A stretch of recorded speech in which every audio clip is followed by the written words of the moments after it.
Ever notice that the loudest employee in the room can make mistake after mistake, miss deadlines, but the quiet ones, we're taking all the blame? We come in, we do our jobs, we stay professional, but somehow, some way, we become the ones they want to point their fingers at. And if that sounds familiar, you're not imagining it. And no, it doesn't automatically mean that you harbor at your job. Hi, my name is Andrew and I worked in corporate America for 10 years. And one thing I noticed a pattern in these workplaces. That when you're typically introverted or quiet, you're always treated very differently in corporate America. You're watched a lot more closely. And it's not because we're the worst performers, it's because we're the easiest to blame. So today I'm going to explain why that happens, the warning signs to look out for, and what you could do to actually protect yourself. One of the things I learned working in corporate is that it's built off of extroverted tendencies. Those that speak the most tend to win. That's not always the case. Now, when you are naturally quiet, introverted, stay to yourself, mind your business, or sleep when they collect a check, people frown upon that in the workplace. It's almost like they feel like, how dare you not perform? How dare you not want to be like one of us? And that really rattles their bones. Because you have to understand something. Many workplaces, they operate off of perception, how things look, how things appear, putting on that mask, the corporate mask, the code switching. And what I've noticed when you're naturally quiet, we know how to read a room, all right? And by reading a room, we know what to look out for. We know who to stay away from. And that's always going to be an issue for many people that don't see it the way that we see it. Because your chatting is replaced with observation, so they don't know what you're thinking. They don't know what you're feeling. They can't get into your head and play those games.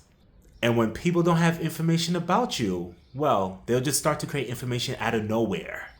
And that's when the gossip begins. That's when the ways to try to ruin your reputation begins. So now they just assume that you're unfriendly, you're unapproachable, you're not a team player. I've seen many employees like myself who are simply introverted be misunderstood because we're not constantly joking, we're not in your face, and we're not playing that political game. And once the assumption begins, the blame follows next. And here's the part that most people don't realize. The reason that we are getting blamed is that most dysfunctional teams, they need someone to absorb all of that frustration. They need someone to take it on the chin. They need someone to say, hey, although we messed up, you need to say that you messed up. So as the quiet employee, you become the unofficial target. You become the person they question more. You become the person that's blamed for problems you didn't create. And what I'm referring to is often referred to as workplace scapegoating. And quiet employees are typically chosen for this role because we're less likely to fight back publicly. Now don't get it twisted. It doesn't mean that we can't fight back. It's just that when it comes down to making a scene, that's not really our thing. Because some of us are less likely to create or challenge authority. And unfortunately, some managers know that and they will play that to their advantage. So think about it for a second.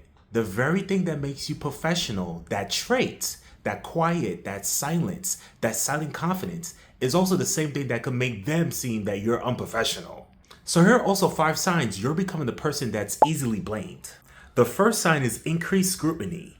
Suddenly, people are paying attention to every single thing that you're doing. It's almost like you can't even go to the bathroom in peace. They're checking when you clock in. They checking when you clock out. Things that didn't matter before is constantly being under surveillance. And the second sign is exclusion. You're left out of conversations. You're left out of important meetings, especially if these meetings are needed for you to perform your job correctly. And if you ask me, this is definitely a sign of sabotage. Third, the standards are starting to change. I call it moving the goalposts, if you will. The rules seem to change differently depending on who's being evaluated.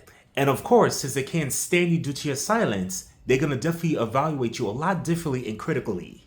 Fourth, constant criticism without solutions. Here's the thing. Everyone could complain, but very few people are offering solutions. So if they're not offering any solutions, what is this really even about?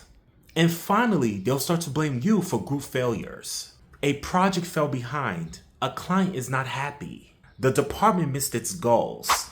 All of a sudden, you're the head captain of all of that. So here are my final thoughts. If you're a quiet employee that's constantly being blamed, I need you to hear me and hear me very closely. Being quiet isn't a weakness. Being quiet isn't a flaw. It's actually a superpower. you're more observant, you pay attention, you read the room.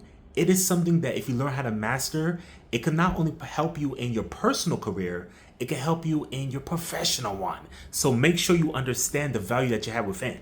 Because the issue isn't always you. Sometimes it's the people that you work with, how they grew up, their cultural background. These are the things that we're experiencing when we all come to work, right?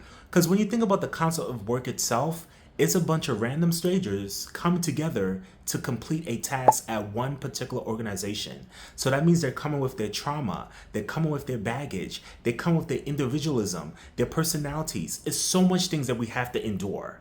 And if you take anything away from this particular video, understand that just because you're quiet, you still need to advocate for yourself. Don't let these people play in your face. Don't let them disrespect your space. You are allowed to take up opportunities. You're allowed to take up raises, promotions, and bonuses. And if you choose to just be quiet and enjoy your time, you should have the very right to do so.